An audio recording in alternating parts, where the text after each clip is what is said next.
నమస్తే, welcome to our channel. నేను సిరి.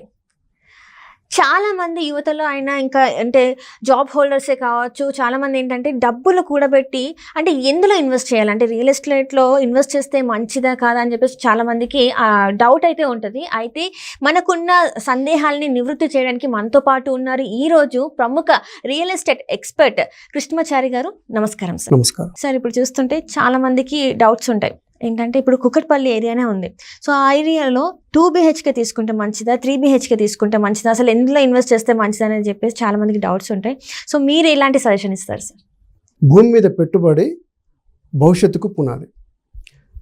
అయితే కుకట్పల్లిలో 2 బెడ్రూమ్ కానీ 3 బెడ్రూమ్ కానీ వాళ్ళ బడ్జెట్ బట్టి తీసుకుంటే అది హైటెక్ సిటీకి చాలా దగ్గరగా ఉంటుంది, మంచి కనెక్టివిటీ ఉంటుంది. కాబట్టి అక్కడ చాలా ఇంక్రీజ్ అయ్యే ఛాన్స్ ఉంది. కాబట్టి వాళ్ళ బడ్జెట్ బట్టి 3 బెడ్రూమ్ తీసుకున్నా 2 బెడ్రూమ్ తీసుకున్నా మంచిదే. అంటే ఇప్పుడు ఏంటంటే కుకట్పల్లి సరౌండింగ్స్లో మనకి చాలా తక్కువ ఓపెన్ స్పేస్ అయితే లేదు సార్. అపార్ట్మెంట్స్లోనే తీసుకోవాల్సి వస్తుంది, ఫ్లాట్స్ తీసుకోవాల్సి వస్తుంది. సో అందులో అంటే ఇన్వెస్ట్ చేస్తే ఓకేనా? అంటే చాలా మందికి ఉంటుంది డౌట్, అమ్మ మరి ఇక్కడ తీసుకుంటే ఓకేనా కాదా అని చెప్పేసి. సో వాళ్ళకి ఎట్లాంటి సజెషన్, అంటే ఫ్యూచర్లో ఇంక్రీజ్ అయ్యే ఛాన్సెస్ ఉంటాయి అంటారా? అవును, తప్పకుండా అండి. కుకట్పల్లిలో ఓపెన్ ప్లేస్ అనేది లేదు, ఎందుకంటే చాలా బిజీ ప్లేస్ అది. అపార్ట్మెంట్లో తీసుకోవాలి, కంపల్సరీ అపార్ట్మెంటే ఛాన్స్ ఉంది కాబట్టి అపార్ట్మెంట్లోనే తీసుకోవాలి. అయితే 2 బెడ్రూమ్ కానీ 3 బెడ్రూమ్ కానీ ఏది తీసుకున్నా కానీ అక్కడ ఇంక్రీజ్ అయ్యే ఛాన్స్ చాలా ఉంది. ఎంప్లాయ్మెంట్ కూడా చాలా ఉంది, నియరెస్ట్ హైటెక్ సిటీకి చాలా దగ్గరగా ఉంది. కాబట్టి ఐటీ సెక్టార్ వాళ్ళు కూడా అందరూ కుకట్పల్లిలో ఉండడానికి ఇష్టపడుతున్నారు. సార్ అంటే ఇప్పుడు అట్లనే ఇప్పుడు శంకర్పల్లి పేరు చాలా వినబడుతుంది సార్. ఏంటంటే ఇక్కడ కుకట్పల్లిలో ఇప్పుడు మీరు చెప్పినట్టు స్పేస్ ఏం లేదు. అయితే చాలా మంది ఈ మధ్య కాలంలో చూస్తుంటే మహేష్ బాబు గారి వైఫ్ నమ్రత గారు శంకర్పల్లిలో తీసుకున్నారు అని చెప్పేసి మనకి వార్తలు వస్తున్నాయి. అంటే ఎందుకు శంకర్పల్లిలో ఒకటేసారి ఇంత గ్రాఫ్ పెరిగిపోయింది, అంటే ఎలా చూడాలి? మరి అక్కడ ఇన్వెస్ట్ చేసే వాళ్ళకి మరి అది మంచిదేనా అంటారా? ఎస్, అయితే శంకర్పల్లి ఇప్పుడు చాలా క్రేజీ ప్లేస్ తయారైంది అక్కడ శంకర్పల్లి. ఎందుకంటే అక్కడ గ్రీనరీ చాలా బాగుంది. అండ్ ఇప్పుడు ప్రపోజ్డ్ రీజనల్ రింగ్ రోడ్ చాలా దగ్గరగా వెళ్తుంది. ఇప్పుడు బంజారా హిల్స్లో ఉన్న సెలబ్రిటీలంతా, పొలిటికల్ లీడర్స్ కానీ ఫిలిం ఇండస్ట్రీ వాళ్ళు కానీ ప్రతి రోడ్లో ఇప్పుడు ఒకప్పుడు బంజారా హిల్స్లో ఒక 30 years బ్యాక్ ఎప్పుడో ఒక కార్ వెళ్ళేది, పొల్యూషన్ ఉండేది కాదు. కానీ ఇప్పుడు హెల్త్ మీద అవేర్నెస్ వచ్చి అందరూ శంకర్పల్లికి షిఫ్ట్ అవుతున్నారు. ఇప్పుడు చాలా క్రేజీ ప్లేస్ అండ్ చాలా ఇంక్రీజ్ అయింది. అక్కడ చాలా ఇప్పుడు ల్యాండ్ వాల్యూ కూడా బాగా పెరిగింది. అండ్ అక్కడ ఇప్పుడు ఉండడానికి మాత్రం శంకర్పల్లి చాలా బాగుంది. అంటే పొల్యూషన్ వైజ్ కానీ పొల్యూషన్ అసలు లేదు, మంచి గ్రీనరీ, ఉండడానికి బాగా కనెక్టివిటీ కూడా అక్కడి నుంచి డైరెక్ట్ ఫైనాన్షియల్ డిస్ట్రిక్ట్ కానీ గచ్చిబౌలికి కానీ మంచి కనెక్టివిటీ రోడ్స్ ఉన్నాయి. ఇప్పుడు శంకరపల్లి చాలా క్రేజీ ప్లేస్ ఇప్పుడు అది. అంటే ఇప్పుడు మీరు చెప్పినట్టు ఇప్పుడు రీజనల్ రింగ్ రోడ్ గురించి మీరు మాట్లాడారు కదా సార్. సో అక్కడ ఎక్కడ ఇన్వెస్ట్ చేస్తే మంచిది అంటారు? మరి అంటే రీజనల్ రింగ్ రోడ్ ఆ పరిధిలో ఎక్కడ ఇన్వెస్ట్ చేస్తే మంచిది అంటారు? అయితే regional ring road very soon start కాబోతుంది. వెస్ట్ ప్లేస్లో ఆల్రెడీ ల్యాండ్ అక్వైర్మెంట్ అయింది. వెస్ట్ ప్లేస్లో అంటే ముంబై హైవే అది పెద్దాపూర్ నుంచి వెళ్తుంది. అండ్ సౌత్ ప్లేస్ తీసుకుంటే బెంగళూరు హైవేలో షాద్నగర్ నుంచి వెళ్తుంది. కాబట్టి ఇప్పుడు ఒకప్పుడు ఔటర్ రింగ్ రోడ్ ఒక 15 years back outer ring road రాకముందు ఒక 10 లక్షలు ఎకరం ఔటర్ రింగ్ రోడ్ వచ్చిన తర్వాత 10 times ఇంక్రీజ్ అయింది ఎట్ ఏ టైం. అండ్ ఇప్పుడు రీజనల్ రింగ్ రోడ్ కూడా సేమ్ అదే ఇంప్లిమెంట్ అవుతుంది. రీజనల్ రింగ్ రోడ్ దగ్గరలో చాలా వెంచర్స్ వస్తున్నాయి. ఎక్కడ ఇన్వెస్ట్మెంట్ చేసినా కానీ బాగా ఇంక్రీజ్ అయ్యే ఛాన్స్ ఉంది. ఎందుకంటే ఇప్పుడు గవర్నమెంట్ పాలసీ కూడా రీజనల్ రింగ్ రోడ్ వరకు ఉన్న ఇండస్ట్రీస్ కాటేదాన్ కానీ మల్లాపూర్ కానీ జీడిమెట్ల కానీ ఇక్కడ ఇండస్ట్రీస్ అన్నీ గవర్నమెంట్ పాలసీ ప్రకారము రీజనల్ రింగ్ రోడ్ అవతలికి పంపిస్తున్నారు కాబట్టి రీజనల్ రింగ్ రోడ్ లోపల టోటల్గా రెసిడెన్షియల్ ఏరియాగా అనౌన్స్ చేస్తున్నారు. అండ్ ఇప్పుడు గవర్నమెంట్ రీసెంట్గా వచ్చిన కాంగ్రెస్ గవర్నమెంట్ కూడా ఔటర్ రింగ్ రోడ్ నుంచి రీజనల్ రింగ్ రోడ్ వరకు చాలా డెవలప్మెంట్స్ చేయబోతున్నారు. అండ్ ఇప్పుడు HMDA పరిధి ఇప్పటి వరకు 50 kilometers, హైదరాబాద్ నుంచి 50 kilometers ఉండేది. ఆ పరిధి కూడా పెంచుతున్నారు 60 నుంచి 70 kilometers వరకు. ఇప్పుడు రీజనల్ రింగ్ రోడ్ హైదరాబాద్కి 60 to 70 kilometers రేడియస్లో వస్తుంది. సౌత్ ప్లేస్ తీసుకుంటే బెంగళూరు హైవేలో రీజనల్ రింగ్ రోడ్కి వెరీ నియర్ ఎయిర్పోర్ట్ ఉండడమే కానీ ఆ రోడ్లో మంచి roadway, railway and airway 3 facilities ఉన్నాయి. కాబట్టి బెంగళూరు హైవేకి మంచి స్కోప్ ఉంది. అండ్ సేమ్ టైం ముంబై హైవేకి కూడా మంచి డిమాండ్ ఉంది. ఇప్పుడు రీజనల్ రింగ్ రోడ్డు బెంగళూరు హైవేకి షాద్నగర్ నియర్ బై వస్తుంది. అక్కడ బాలనగర్ ఇండస్ట్రియల్ ఏరియా కానీ, సెజ్జులు, Rajapur pharma SEZ, Jadcherla textile SEZ and Shabad industrial corridor, ఇట్లా చాలా సెజ్జులు రాబోతున్నాయి. లక్షల్లో ఎంప్లాయ్మెంట్ ఉంది. షాద్నగర్ ఏరియా తీసుకుంటే ఒక 50 lakhs ఎంప్లాయ్మెంట్ నెక్స్ట్ 10 yearsలో రాబోతుంది. డైరెక్ట్ అండ్ ఇండైరెక్ట్ ఒక 50 lakhs ఎంప్లాయ్మెంట్ వస్తే కనుక అదొక సిటీ. హైదరాబాద్, ఇప్పుడు హైదరాబాద్, సికింద్రాబాద్ ట్విన్ సిటీస్ ఎట్లా ఉన్నాయో ట్రై సిటీస్ కాబోతున్నాయి. బెంగళూరు హైవే అంటే షాద్నగర్ కూడా వన్ ఆఫ్ ది సిటీ లాగా అయిపోతుంది. రంగారెడ్డి డిస్ట్రిక్ట్కి అది మెయిన్ రెవెన్యూ సోర్స్ ఉన్న city Shadnagar. Future Shadnagar near by regional ring road connectivity బ్రహ్మాండమైన ఫ్యూచర్ రాబోతుంది. ఇప్పుడు ఔటర్ రింగ్ రోడ్ ఎంతైతే డెవలప్ అయిందో సేమ్ రీజనల్ రింగ్ రోడ్కి ఇన్వెస్ట్మెంట్ చేస్తే కూడా ఇప్పుడు ఔటర్ రింగ్ రోడ్ లోపల ఒక 50,000 కంటే తక్కువ లేదు పర్ యార్డు. అదే రీజనల్ రింగ్ రోడ్ కూడా సేమ్ ఇంప్లిమెంట్ కాబోతుంది. ఇప్పుడు తక్కువ ప్రైజెస్లో వస్తున్నాయి కాబట్టి before regional ring road start కాకముందే ఇన్వెస్ట్ చేయడం ఒక మంచి ఆలోచన. సో అట్లనే ఇప్పుడు చూస్తుంటే Srisailam highway, Chilkur road and ఇంకా శంకర్పల్లి, ఈ మూడు ప్లేసులలో ఎక్కడ పెట్టుబడి పెడితే మంచిది అంటారు సార్? 3 ప్లేస్లో కూడా మంచి ఇన్వెస్ట్మెంట్ సోర్స్ ఉన్న, అంటే ఇన్వెస్ట్మెంట్కి మంచి ప్లేసెసే. ఇప్పుడు మనము శ్రీశైలం హైవే తీసుకుంటే ప్రపంచంలోనే పెద్దది, 19,500 ఎకరాల్లో ఫార్మర్ సెజ్ రాబోతుంది. అక్కడ ఒక మోర్ దెన్ 5 lakhs ఎంప్లాయ్మెంట్ రాబోతుంది. కాబట్టి శ్రీశైలం హైవే మంచి చాయిస్ అక్కడ ఇన్వెస్ట్మెంట్ చేయడం. అక్కడ ఇన్వెస్ట్మెంట్ చేస్తే కనుక very close to pharma city, pharma university, pharma manufacturing, pharma R&B, research and development, ఇదంతా రాబోతుంది. 5 lakhs ఎంప్లాయ్మెంట్ వస్తుంది. కాబట్టి అక్కడ ఇన్వెస్ట్మెంట్ చేస్తే మంచి గ్రోత్ ఉంది. సేమ్ టైం శంకర్పల్లి కూడా రీజనల్ రింగ్ రోడ్కి వెరీ నియర్గా ఉంటుంది. ఇప్పుడు అంతా అక్కడ క్రేజీ అయిపోయింది. శంకర్పల్లిలో ల్యాండ్ ఉంది. అక్కడ విల్లాల కాన్సెప్ట్ కూడా చాలా బాగుంది.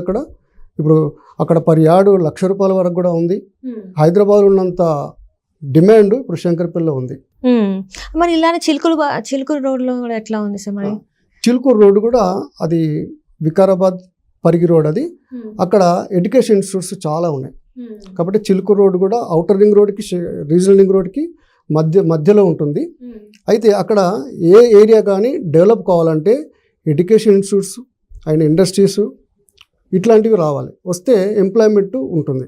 కాబట్టి పరిగి రోడ్ అంటే మీరు చెప్పిన చిలుకూరు రోడ్లో ఎడ్యుకేషన్ ఇన్స్టిట్యూట్స్ చాలా ఉన్నాయి, ఇంజనీరింగ్ కాలేజీలు కానీ అవి చాలా ఉన్నాయి. కాబట్టి అక్కడ చాలా మంచి ఫ్యూచర్ ఉంది. అక్కడ కూడా ఈక్వల్గా హైదరాబాద్కి 100 కిలోమీటర్ల లోపల ఎక్కడ ఇన్వెస్ట్మెంట్ చేసినా మంచి ఫ్యూచర్ ఉంది. మన హైదరాబాదు ఇండియాలో రియల్ ఎస్టేట్ తీసుకుంటే టాప్ 2లో ఉంది ఆఫ్టర్ ముంబై. 100 కిలోమీటర్ల లోపల ఎక్కడ ఇన్వెస్ట్మెంట్ చేసినా మంచి ఫ్యూచర్ ఉంది. ఎందుకంటే హైదరాబాద్కి నార్త్ ఇండియా నుంచి కానీ, not only AP Telangana, north India నుంచి కానీ ఒక 20 రాష్ట్రాల నుంచి వచ్చి ఇక్కడ ఎంప్లాయ్మెంట్ కోసం వస్తున్నారు. ఇక్కడ పర్ డే యావరేజ్గా తీసుకుంటే ఒక 300 నుంచి 350 ఫ్యామిలీస్ డైలీ హైదరాబాద్కి వచ్చి సెటిల్ అవుతున్నారు. అంటే వాళ్ళందరికీ ఇండ్లు కావాలి కదా. కాబట్టి మంచి ఫ్యూచర్ ఉంది. మనం ఇన్వెస్ట్మెంట్ చేస్తేనే కాదు, అందరూ ఇన్వెస్ట్మెంట్ చేస్తున్నారు. మన తెలంగాణ బార్డర్లో మహారాష్ట్రియన్స్ కానీ, కర్ణాటక వాళ్ళు కానీ, వాళ్ళకు బెంగళూరు, ముంబై, వాళ్ళ క్యాపిటల్ సిటీస్ చాలా దూరం, 100 కిలోమీటర్లు ఉంటుంది. కాబట్టి అందరూ హైదరాబాద్లో ఇన్వెస్ట్ చేయడానికి చూస్తున్నారు. ఎందుకంటే మన ఇంటర్నేషనల్ ఎయిర్పోర్ట్ కనెక్టివిటీ ఉంది కాబట్టి ఇక్కడ ఇన్వెస్ట్మెంట్ చేస్తున్నారు. సో అట్లనే సార్ ఇప్పుడు ఏంటంటే చాలా మందికి డౌట్, అంటే రియల్ ఎస్టేట్లో పెడితే చాలా టైం పడుతుంది, దాని బదులు మరి బంగారం తీసుకుంటే బెస్ట్ అని చెప్పేసి కొంతమంది అనుకుంటారు. ఇందులో వాస్తవం ఉందంటారా? అంటే బంగారం తీసుకుంటే బెస్ట్ అంటారా, లేకపోతే డబల్ రేట్లో అంటే భూమి మీద ఇన్వెస్ట్ చేస్తే మంచిది అంటారా? నంబర్ 1 చాయిస్ భూమి మీదనే ఇన్వెస్ట్మెంట్ చేయాలి. బంగారం మీద నేను చూస్తే ఒక 10-20 ఇయర్స్లో ఒక 10 times మాత్రమే బంగారం వాల్యూ పెరిగింది. కానీ అదే రియల్ ఎస్టేట్లో 20 ఇయర్స్లో ఒక 40 times ఇంక్రీజ్ అయింది. అంత వేరియేషన్ ఉంటుంది. అన్ని పెట్టుబడుల్లో ల్యాండ్ మీద ఇన్వెస్ట్మెంట్ చేయడమే తెలివైన పని. ఖచ్చితంగా ల్యాండ్ ఇన్వెస్ట్మెంటే చాలా ఫ్యూచర్ ఉంది, చాలా ఫాస్ట్ గ్రోత్ కూడా ఉంది. ల్యాండ్ ఇన్వెస్ట్మెంటే బెటర్. అంటే ఇప్పుడు ఇప్పుడు చాలా మంది ఏంటంటే వాళ్ళ దగ్గర చాలా తక్కువ అమౌంట్ ఉంటుంది. తక్కువ అమౌంట్లో మరి ఎలా ఇన్వెస్ట్ చేయాలి సార్ మరి భూమి పైన? అంటే బంగారం ఇప్పుడు ఒకవేళ ఒక తులం అనుకుంటే 60,000 62,000లో వచ్చేస్తుంది. అదే ఇప్పుడు ఒక 2-3 lakhs ఉందనుకోండి, ఒక 5 lakhs లోపే ఉందనుకోండి, ఎలాంటి ప్లేసెస్ మీద ఇన్వెస్ట్ చేస్తే మంచిది అంటారు? అంటే ఫార్మ్ ల్యాండ్స్ తీసుకుంటే మంచిదా, లేకపోతే సిటీ అవుట్స్కట్స్లో వాటిని ఇన్వెస్ట్ చేస్తే మంచిది అంటారా? సిటీ అవుట్స్కట్స్లో ఆ రేట్లలో కూడా దొరుకుతున్నాయి మనకి. Regional link road near by, నేను 100 కిలోమీటర్లు చెప్పినాను. Regional link road 60 to 70 kilometres డిస్టెన్స్లో వస్తుంది. దాని అవతల కూడా ఇన్వెస్ట్మెంట్ చేస్తే కూడా చాలా ఫ్యూచర్ ఉంది. ఇప్పుడు ఫామ్ ల్యాండ్స్ కూడా మనకు 3-4 వేలకు కూడా అవైలబుల్గా ఉంది. అయితే వాళ్ళ బడ్జెట్ బట్టి outer ring road to regional link road, regional link road అవతల కూడా ఇన్వెస్ట్మెంట్ చేసినా కానీ మంచి ఫ్యూచర్ ఉంది. ఎందుకంటే కనెక్టివిటీ రోడ్స్ అన్నీ వస్తున్నాయి. అండ్ రీజనల్ లింక్ రోడ్ అవతల మిడిల్ క్లాస్ పర్సన్స్ ఇన్వెస్ట్మెంట్ చేయొచ్చు. ఎందుకంటే హైదరాబాద్ గ్రోయింగ్ సిటీ, 4 దిక్కుల ఇంక్రీజ్ అయ్యే ఛాన్స్ ఉంది, ఎక్స్పాన్షన్ అయ్యే ఛాన్స్ ఉంది. ఫ్యూచర్లో ఇప్పుడు హైదరాబాద్ పాపులేషన్ 1,50,00,000. ఫ్యూచర్లో నెక్స్ట్ 10 yearsలో పాపులేషన్ డబుల్ అయ్యే ఛాన్స్ ఉంది. అందరికీ ఇండ్లు కావాలి కాబట్టి హైదరాబాదు 100 కిలోమీటర్ వరకు వెళ్ళే ఛాన్స్ ఉంది. కాబట్టి నేను చెప్పే రీజనల్ లింక్ రోడ్ అవతల ఇన్వెస్ట్మెంట్ చేసిన 3 to 4 yearsలో డబుల్ అవుతుంది.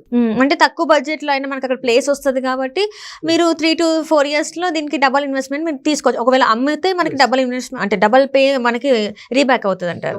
3-4 yearsలో డబుల్ అవుతుంది, ఖచ్చితంగా అవుతుంది. అంటే ఇప్పుడు ఇంకొక డౌట్ ఏంటంటే సార్, ఇప్పటి వరకు మనం మాట్లాడుకుంది ఏంటంటే ఎక్కడ భూములు తీసుకుంటే మంచిది, ఎక్కడ ఫ్లాట్స్ తీసుకుంటే మంచిది అని మనం మాట్లాడుకున్నాం కదా. అలానే అసలు రియల్ ఎస్టేట్లోకి రావాలి అంటే చేయాలి అంటే ఎలాంటి ట్రైనింగ్ తీసుకోవాలా, లేకపోతే అసలు ఎలాంటి అనుభవం ఉండాలి అసలు రియల్ ఎస్టేట్ రంగంలో దిగాలి అంటే? ఇప్పుడు రియల్ ఎస్టేట్లో ఎంప్లాయ్మెంట్ చాలా ఉంది రియల్ ఎస్టేట్లో. ఎందుకంటే ప్రతి ఒక్కరికి ఫుడ్ ఇండస్ట్రీ, టెక్స్టైల్ ఇండస్ట్రీ ఎట్లనో హౌస్ కూడా కావాలి కాబట్టి చాలామంది రియల్ ఎస్టేట్లోకి ఎంప్లాయ్మెంట్ కోసం వస్తున్నారు. ప్రతి చదువుకున్న వాళ్ళకి గవర్నమెంట్ ఎంప్లాయ్మెంట్ అందరికీ ఇవ్వలేరు కాబట్టి చాలామంది రియల్ ఎస్టేట్లోకి వస్తున్నారు. అది ఇప్పుడు రియల్ ఎస్టేట్ అనేది చాలా అవసరం కూడా. కాబట్టి రియల్ ఎస్టేట్లో రావాలనుకునే వాళ్ళు కొంచెం అబ్జర్వ్ చేయాలి. ట్రైనింగ్ కూడా కంపెనీస్ ఇస్తున్నాయి. ఇందులో మంచి ఫ్యూచర్ కూడా ఉంది రియల్ ఎస్టేట్లో. కాబట్టి ఎవరు వచ్చినా ఇక్కడ సక్సెస్ అవుతున్నారు. అంటే ఇక్కడ ఏంటంటే సార్, చాలా మంది రియల్ ఎస్టేట్ అనగానే అబ్బాయిలు మాత్రమే చేయగలుగుతారు, అమ్మాయిలు చేయలేరు అని ఉంది. సో మరి అమ్మాయిలకు కూడా అంతే ఉంటుంది అంటారా మరి స్కోప్? ఉంటుందండి. ఎందుకంటే ఒకప్పుడు అన్ఆర్గనైజ్డ్ రియల్ ఎస్టేట్, ఇప్పుడంతా ఆర్గనైజ్డ్ సెక్టర్గా మారిపోయింది. రియల్ ఎస్టేట్ కూడా ఒక కార్పొరేట్ స్టైల్లో చేస్తున్నారు కంపెనీలో. నేను చూస్తున్న 20 years నుంచి ఈ రియల్ ఎస్టేట్ ఫీల్డ్లో ఉన్నాను. లేడీస్ కూడా మోర్ దెన్ 30% ఈ ఫీల్డ్లో ఉన్నారు, సక్సెస్ అవుతున్నారు. ఎందుకంటే ట్రైనింగ్స్ ఉంటున్నాయి అండ్ కార్పొరేట్ స్టైల్లో ఆర్గనైజ్డ్ సెక్టర్ వైజ్గా ఇది రియల్ ఎస్టేట్ ఎదిగింది. కాబట్టి ఎవరు వచ్చినా ఇక్కడ సక్సెస్ అవుతున్నారు. ట్రైనింగ్స్ ఉంటున్నాయి. అంటే మహిళలు కూడా చేయొచ్చు, ఈజీగా చేయొచ్చు అండి. మహిళలు కూడా చాలామంది ఇందులోకి వచ్చి మిలియనియర్ అండ్ కరోడ్పతులు అవుతున్నారు. కాబట్టి ఎవరైనా ఈ ఫీల్డ్లోకి రావచ్చు. ఇప్పుడు అంటే అసలు రియల్ ఎస్టేట్లోకి రావాలి అంటే ఏదైనా అర్హత, అంటే ఏ అర్హతలు ఉండాలి సార్? అంటే ఇప్పుడు మామూలుగా ఇప్పుడు అకౌంటెంట్ అవ్వాలంటే బీకామ్ చేయాలి, అట్లా ఉంటుంది కదా సార్. సో ఇప్పుడు అంటే రియల్ ఎస్టేట్లోకి రావాలంటే ఎలాంటి అర్హతలు ఉంటాయి? ఏ ఎడ్యుకేషన్ ఉంటే, వెనకాల బ్యాక్గ్రౌండ్ ఏది ఉంటే బాగుంటుంది అంటారు సార్? మరి రియల్ ఎస్టేట్లోకి ఇప్పుడు రావాలంటే జస్ట్ అబ్జర్వేషన్ చేయాలి. దీనికి ఏ ఎక్స్పీరియన్స్ అవసరం లేదు, క్వాలిఫికేషన్తో కూడా సంబంధం లేదు. ఎందుకంటే కంపెనీస్ అన్నీ ట్రైనింగ్ ఇస్తుంది. ఒక 18 ఏళ్ళు ఉన్న వాళ్ళు ఎవరైనా సరే రియల్ ఎస్టేట్కి రావాలంటే ఇక్కడ కూడా ఒక కెరీర్గా తీసుకొని సక్సెస్ అవుతున్నారు. దీనికి ఎక్స్పీరియన్స్ కానీ అండ్ క్వాలిఫికేషన్ కానీ అవసరం లేదు. కార్పొరేటివ్ స్టైల్లో ఉంది ఇది రియల్ ఎస్టేట్. ట్రైనింగ్స్ అన్నీ కంపెనీలే ఇస్తున్నాయి. కాబట్టి దీనికి ఎవరైనా రావచ్చు, ఎవరైనా సక్సెస్ కావచ్చు. అంటే కంపల్సరీ ఈ ఎడ్యుకేషన్ అంటే ఈ బ్యాక్గ్రౌండ్ ఉండాలి ఎడ్యుకేషన్ వైజ్గా అయితే ఏం లేదు. అది ఎవరైనా కూడా జస్ట్ అబ్జర్వ్ చేస్తే మాత్రం ఈజీ అయిపోతుంది అంటారు సార్. అంటే ఇప్పుడు అట్లానే సార్, చాలా మంది ఏదైనా ప్లేస్ కొనాలి అంటే డాక్యుమెంట్స్ వైజ్గా ఎలాంటి డాక్యుమెంట్స్ ఉండాలి అసలు? ఏది అంటే ఇప్పుడు అది ఆల్రెడీ ఎవరైనా తీసుకున్నారా, లేకపోతే వాళ్ళ పేరు మీద ఉందా, వాళ్ళే మనకు అమ్ముతున్నారా అనేది కరెక్ట్గా డాక్యుమెంట్స్ ఎలా చూసుకోవాలి సార్ మనం? ఒకప్పుడు అన్ఆర్గనైజ్డ్ రియల్ ఎస్టేట్ ఉన్నప్పుడు ఒక 15-20 ఇయర్స్ బ్యాక్ ఎట్లా ఉండేదంటే ఒకరికి రిజిస్ట్రేషన్ చేసి మళ్ళీ డబుల్ రిజిస్ట్రేషన్ కూడా అయ్యే ఛాన్స్ ఉండేది. ఇప్పుడు మాత్రం అట్లాంటి పరిస్థితి లేదు. ప్రతి పేపరు స్కాన్ అయి వస్తుంది కాబట్టి ఇప్పుడు డౌట్ పడాల్సిన పని లేదు. మనం ఇప్పుడు చూసుకోవాల్సింది ఏంటంటే డిటిసిపి అప్రూవల్ ఉందా, హెచ్ఎండిఏ అప్రూవల్ ఉందా చూసుకుంటే సరిపోతుంది. ప్రతి పేపర్ స్కాన్ అయి వస్తుంది కాబట్టి అట్లాంటి డౌట్స్ ఏమి అక్కర్లేదు. మనము ఇన్వెస్ట్మెంట్ చేయాలనుకుంటే ప్లాట్ కొనాలనుకున్నప్పుడు అప్రూవల్స్ ఈసీ తీసుకోవాలి, ఇన్కమ్ రెంట్ సర్టిఫికేట్ చూసుకోవాలి, అండ్ లింక్ డాక్యుమెంట్స్ మనకు ఒక 13 సంవత్సరాలు ఉంటే లోన్ వస్తుంది హౌస్ కన్స్ట్రక్షన్కి. ఇప్పుడు ఏ కంపెనీ అయినా కానీ 30 to 50 years లింక్ డాక్యుమెంట్ కూడా ప్రొవైడ్ చేస్తున్నారు. ల్యాండ్ హిస్టరీ ఎవరి నుంచి ఎవరికి వచ్చింది అనేది చూసుకుంటే సరిపోతుంది. అది లీగల్ ఎక్స్పర్ట్స్తో ఒకసారి చెక్ చేసుకుంటే సరిపోతుంది. ఇంకా ఇప్పుడు డబుల్ రిజిస్ట్రేషన్ అయ్యే ఛాన్స్ అసలు లేదు. లాస్ట్ 10-15 years నుంచి ఎవ్రీ పేపర్ రిజిస్ట్రేషన్ ఆఫీస్లో స్కాన్ అవుతుంది. ఎందుకంటే గవర్నమెంట్కి కూడా రియల్ ఎస్టేట్ అనేది ఒక శ్వాసలాగా. ఎందుకంటే రెవెన్యూ అంతా రియల్ ఎస్టేట్ నుంచే చాలా వస్తుంది. రియల్ ఎస్టేట్ మీద డిపెండ్ అయ్యి ఒక 50 రంగాలు బిజినెస్ చేస్తూ ఉంటాయి. కాబట్టి రియల్ ఎస్టేట్ అనేది గవర్నమెంట్ కూడా చాలా రెవెన్యూతో కూడుకున్న పని. జిఎస్టీ కానీ, రిజిస్ట్రేషన్ స్టాంప్స్ డ్యూటీ కానీ అంతా రియల్ ఎస్టేట్ ద్వారా గవర్నమెంట్కి ఇన్కమ్ వస్తుంది. అయితే ఇప్పుడు అట్లనే సార్, ఇప్పుడు చాలామంది ఒక ప్లాట్ లేకపోతే ల్యాండ్ తీసుకున్న తర్వాత ఏంటంటే వాళ్ళు తీసుకునేటప్పుడు కొన్ని ఇబ్బందులు పడుతూ ఉంటారు డాక్యుమెంట్స్ వైజ్గా. అండ్ అమ్మేటప్పుడు కూడా కొన్ని డాక్యుమెంట్స్ ఏదో తీసుకునేటప్పుడు ప్రాబ్లమే పడుతున్నారు, వాళ్ళు అమ్మేటప్పుడు కూడా ప్రాబ్లమ్ని ఫేస్ చేస్తున్నారు. సో ఇలాంటి ప్రాబ్లమ్స్ ఫేస్ చేయొద్దంటే ఎలాంటి జాగ్రత్తలు తీసుకోవాలి ఏంటి అసలు? ఫస్ట్ మనం ప్లాట్ తీసుకునేటప్పుడు ఆ కంపెనీ బ్యాక్గ్రౌండ్ చూడాలి. అండ్ వాళ్ళ దగ్గర ఉన్న డాక్యుమెంట్స్ తీసుకొని లీగల్ ఎక్స్పర్ట్తో ఒకసారి చెక్ చేసుకుంటే సరిపోతుంది. 99% ఇప్పుడు అంతా ఆన్లైన్లో జరుగుతూ ఉంది. అండ్ ప్రతి పేపర్ స్కానే వస్తుంది కాబట్టి అట్లాంటి ప్రాబ్లం ఏం లేదు. ఒకసారి చెక్ చేసుకొని తీసుకున్న తర్వాత మళ్ళీ సేల్ చేసేటప్పుడు కూడా సేమ్ ప్రాసెస్ ఉంటుంది. ఒకసారి చెక్ చేసుకొని ఎవరైనా తీసుకుంటారు. కాబట్టి ఇప్పుడు ఆ ప్రాబ్లమ్స్ లేవు. ఒకప్పుడు అన్ఆర్గనైజ్డ్ రియల్ ఎస్టేట్ ఉన్నప్పుడు ఒక పేపర్ తక్కువ రిజిస్ట్రేషన్ అవుతుండే, అట్లా ప్రాబ్లం అవుతుండే. కానీ ఇప్పుడు అంతా ఆర్గనైజ్డ్ సెక్టర్గా అది కూడా ఒక కార్పొరేట్ స్టైల్లో అయింది కాబట్టి అట్లాంటి ప్రాబ్లం లేదు.